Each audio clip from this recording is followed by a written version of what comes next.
Саламатсыздар. Қарашаның бүгін 27 күн кешкі ақшам зікірінен келген хабарларын. Бисмиллахиррахманиррахим. Аспанда кеңістікте асты ашық жасыл, үстіңгі жағы ашық қоңырқай. Екеуі де жасыл да қоңырқай түсте бозғылт түстерде екен, сондай қабаттар пайда болды екі түстен. Кремше секілді.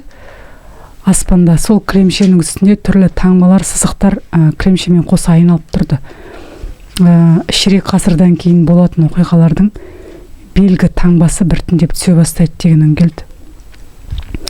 Мына таңбамен бірге әуелі оқиғалардың таңбасы түсінеді. Оны енді былайша білімде де көпінен дәлелденген. Мысалы дейді, қазір не тұрса, қала тұрса, Астананың жоғар жағында айнасы тұр, төмен қарап үйлерін. Сол жерде егерде бір ғимарат таңба түссе, өртенеді, құлайды деген міндетті түрде ол анау жердегі құлайды. Анау барлығымыз. Сол сияқты мына жұлдыз құласа адам өледі дейді. Біздің таңбамыз қаяқта тұр? Біздің деуіміз. Соны Құранда ескерткен. Біздің таңбамыз құс. Міне біздің қазір дедегі туымызда тұратын құстың суретінің өзінде мән бар.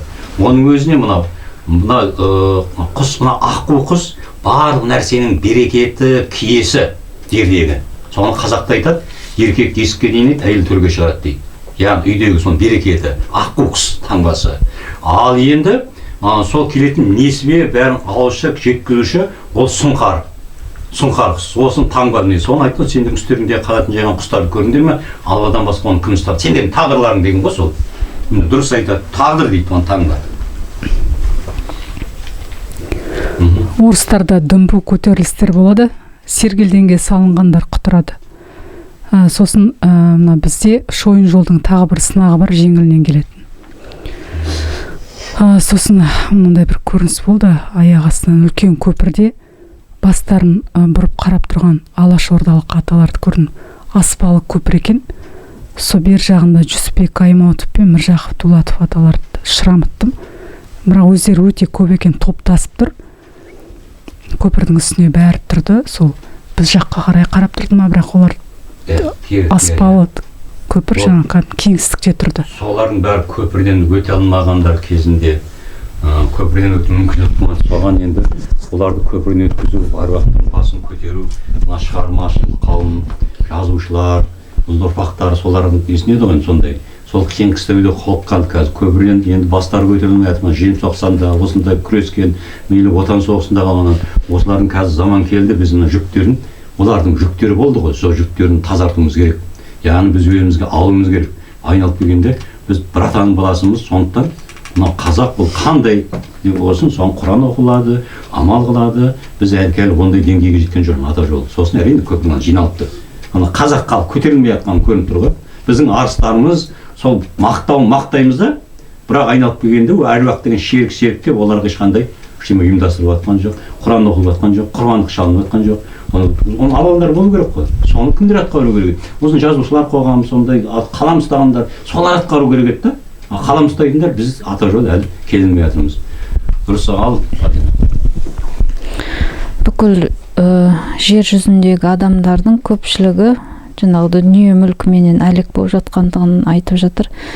Оның жаңағы дүние мүліктің керек болмай қалатын жағдайлар болады дейді. Рухани байлықты жинау керектігін ұмытып кеткендігін айтып отыр. Есіне осы рухани байлық жинауды есіне түсіретін жағдайлар болады. Ес жидырады деп салып тұр. Сосын зікірдің қуаты күшеюде дейді. Осы жерге отырып, нық отырып, түзу бойды тіктеп ұстап отырып, жаңағы зікірді тыңдағанда адамның бойына төбемен кіріп, омыртқаменен жүріп отырып, жерге теріс қуаттар кетеді екен де, жерден оң қуат алмасу болады екен дейді. Дұрыс ма?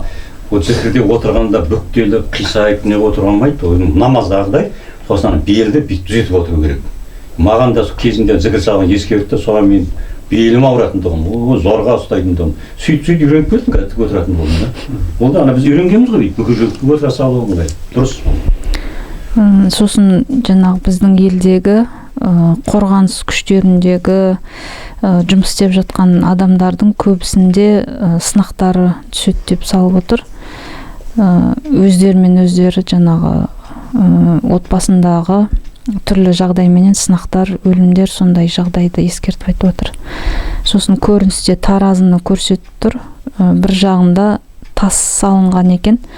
Адамдардың тас бауыр, тас жүрек болғандардың сол тас жағы ауыр басып тұрғандығын көрсетіп отыр. Дұрыс, міне осындай руханиға, сынаққа түсуге сенде бұлдың істеген еңбектерің мына шындық таратқан осы қуат қосылған байланысты. Кімде ондай сынақ түспейтін болса, қазір бетін өлетін болса, ол дозақтық деген сөз. Алла тағала дозақтықтарға ондай азаппен ескертпейді. Азап деген сөз, мына азап берсе, сен рухани дүниені қажет етпейсің, қалайда рухани ол Алланың сені ұмытпағаны. Ал қазір жай бірақ хақиқат деп жүргендер, ешқандай осындай заманда бұлардың бәрі дозақтық. Бұлар қалай жүреді? Онда мінекей алдайда бір өзгесі қуады деп, бір мезетте уланып өлем, басқа өлем, әйтеуір жол апатынан оны ажал күтіп тұр деген сөз. Ал мына сондықтан қалқанда саған сынақ түссе, ол оған қана ұрпақтарыңа, қазір соны қорқып кетесің, неге өйтесің деп, ұрпақтарыңа, жақындарыңа деген сынақ түссе, қайта қуаныңдар. Ол деген сөз Алланың соған рухани байлық беруге есігін ашқаны. Сұраңдар қайта, сынақпен болса да түзеңдер деп. Болмаса жоғалып кетуі мүмкін. Ал Ағыбай батыр мен Қараш батыр келді.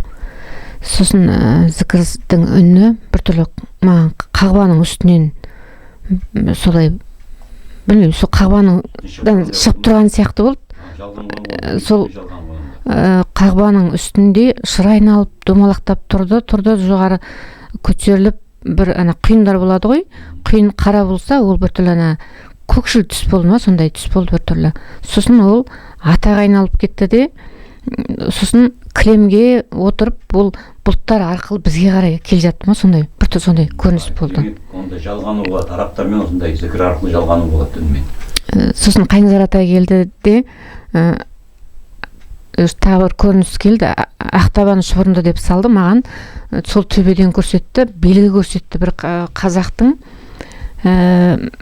бір бұрынғы бір көне кездегі бір белгісі, енді мен оны анық толық ала алмадым. Соны сендер ақтабан шұбырынды дегенге қорықпаңдар дейді, ол аштықтың кезінде болды ғой дейді. Енді сөйтіп айтты ғой, ақтабан шұбырынды сұлама құлама деп. Енді бұл дейді, ақтабан ақталып, мынау ақтабандар ағарып, біздер тазарынып жатырмыз деп айтып жатырмыз ғой. Сол ақтабандықпенен көтерілетін сондай бір жалғасын табатын не деп. Сосын мен сұрап отырып түсінбедім. Сонда мағасын жалғасын тауып ақтықтың шамы жағылары қазақтың көзге көрінбес тылсымның тағдырға салар таңбасы деген сондай жолдар келді. Ол ақтабан шылымында неге болады? Қазақ халқында қандай жағдай болсын, біз голощекиннен көреміз, қалмақтан көреміз, оның бәрі өзімізден. Себебі біз жайырақ тыншып қалған кезде құдайшылдықты ұмытамыз. Ағайын-ағайынмен, барымташы, рулармен арасындағы осындай даумен кірер өтті. Сосын әулие-әмбиелерге зираттап оның бәрі қалады. Өйткені оған мұқтаждық болмайды да. Кейінде бұл жағдай қайтайын. Сондай жауақтарда Алла тағала сөйтіп сынап түскен кезде ақтабан шұрын деген солар арқылы қанменен ақталды. Біз құрбанды қазір қанша байлары бар, айтсаң түсінбейді ғой, онсында қырылып жатыр малдар. Айтшы соған енді. Түсінбейді ол бәрі. Сол осындай жағдай бізде де болған кезінде де. Сонан осындай сынақтың түсінген себебі осының. Сондықтан ешкімнен көруге болмайды. Қазір айтса бізді орыс қырды, пәлен қырды деп жатыр ғой. Енді қазір кім қырып жатыр? Назарбаев, Тоқаев, Машиновтар қырып жатыр қазір. Кешегі терезеден секіріп жатқандарың бар. Ол кімнен пайда болып жатыр? Соны қалмақ келіп жатқан жоқ. Орыс келіп оны терезеден лақтырып жатыр. Оны кім қырып жатыр? Ата дәстүрменен Сапарбаевтар кеше жауықпен күресіп, 3 мектеп директоры Ақтөбенің әулиенің басында қайтып сол кетті, аударып кетті. Осыдан кім кінәлі? Өзіміз кінәлі. Сосын енді біздің ұрпақтарымыз білу керек. Ертең біреуді кінәлауға болмайды. Ертең біздің ұрпақтарымызға қайтып айналып келген бұл. Осылар қайттан айналып нәсіл болып келеді. Тағы да осы былықтарын бастайды. Сондықтан осыны үнемі айтып, артымызда қалдыруымыз керек. Абай болыңдар. Осындай қазақтың жауы қазақ. Қазақты басқа ұлт ешқашанда жеңген емес, жеңе алмайды да, қазақтың жауы қазақ. Осыны ескерту керек. Содан кейін мешіттердің төбесінде осы жай намазда айлар тұрады ғой, сондай айлардың қатарласып тұрғаны көрінді де, қызық көрініс болды. Сосын ортасынан әппақ нұр шашырап, солай нұр боп жалғасып тұр бір-біріне, сондай көп айлар. сондай көрініс болды. Сосын жаңа зікірде отырған кезде мен ана белімнен кәдімгі омыртқа бойыменен өте отыра алмай кеттім. Зікірдің несімен жақсы тазарынып сондай түсті. Сосын бір ұшақтың осы алдыма келіп қалған секілді сондайды көрдім де, бір адамның секіріп бара жатқаны сондай көрініс болды. Сол ай деген, мынау ай сияқты болып тұрған біз енді ол ай дейміз ғой.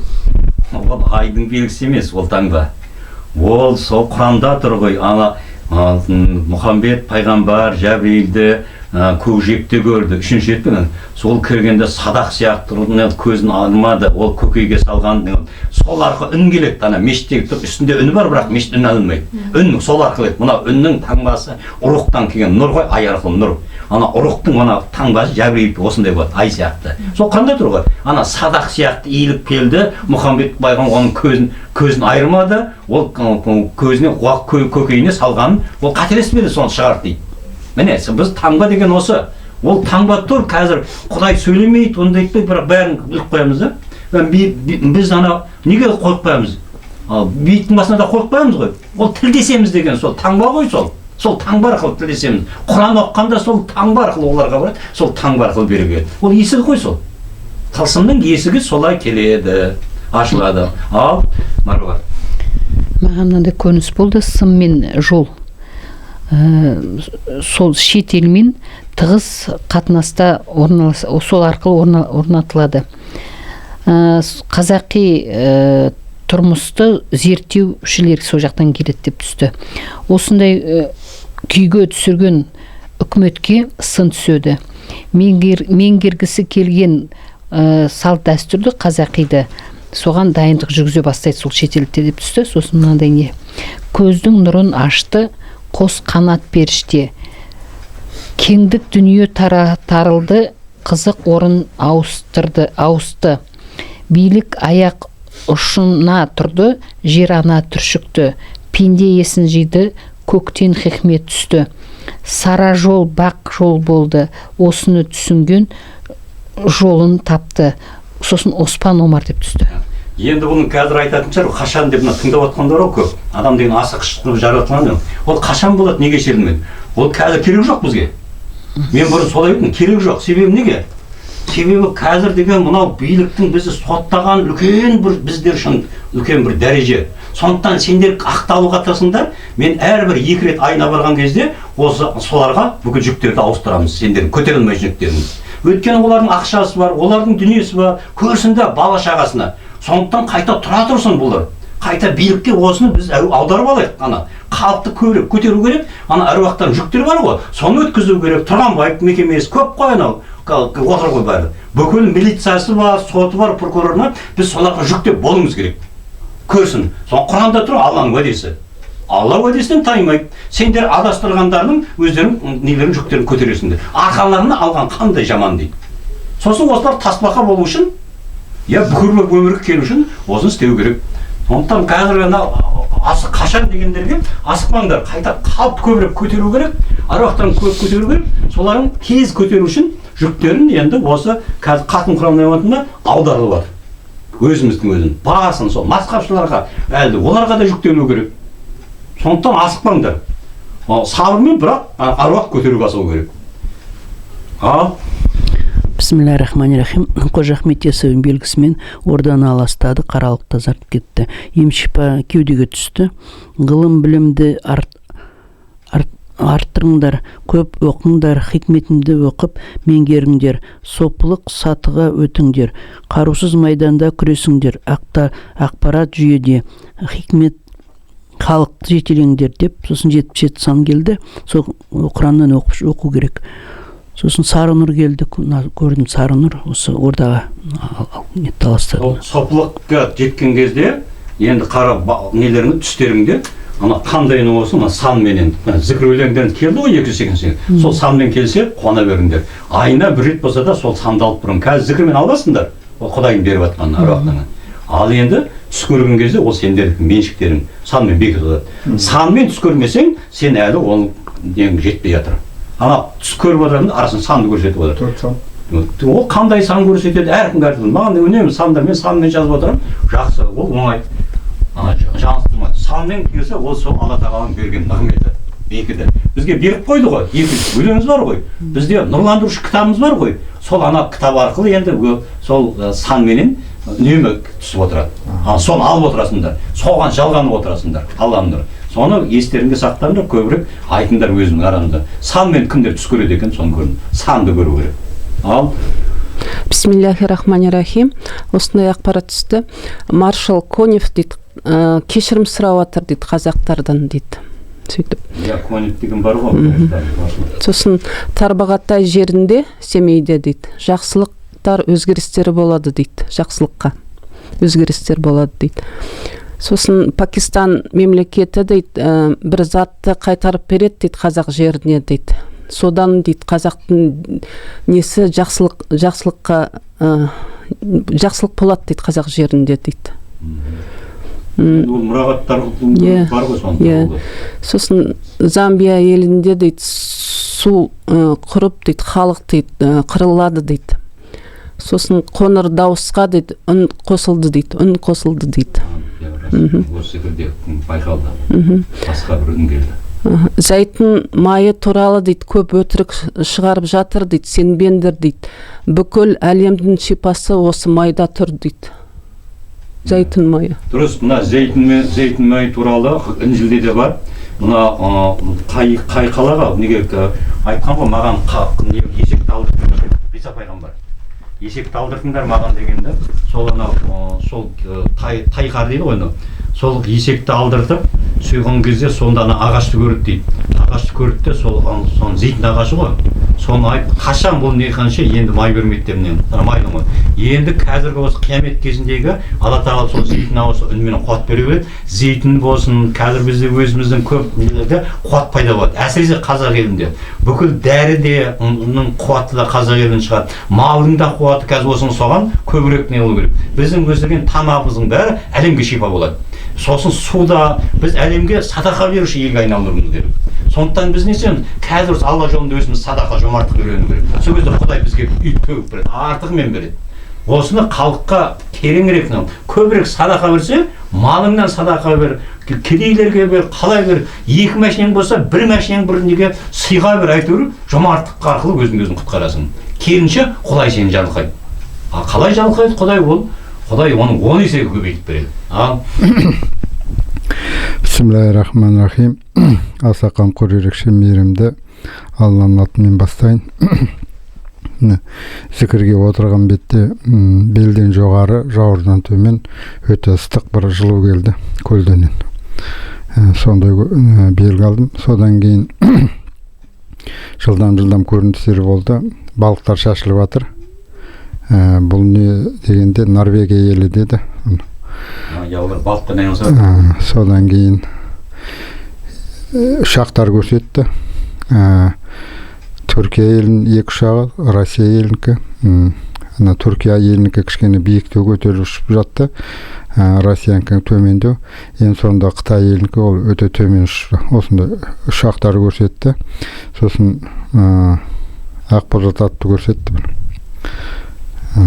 Осындай көріністер. Ұшақ ол рухани дәрежесі. Ұшаққа мінейін деп жатсам, сол рухани дәрежелер көтерілейін деп жатқаным, көтерілу. Сол рухани дәрежеміз солғанда Түркияның мысы басады. Қазір мына орыс мемлекетінің ракетаны бәрін жоғары ұстап тұрғанда мысын басып тұр ғой, ол енді былай материал тұрғыда. Ал негізі рухани тұрғыда да ол орыс мемлекетін біз өзіміз көтеріп отырмыз, орыстан қорқып.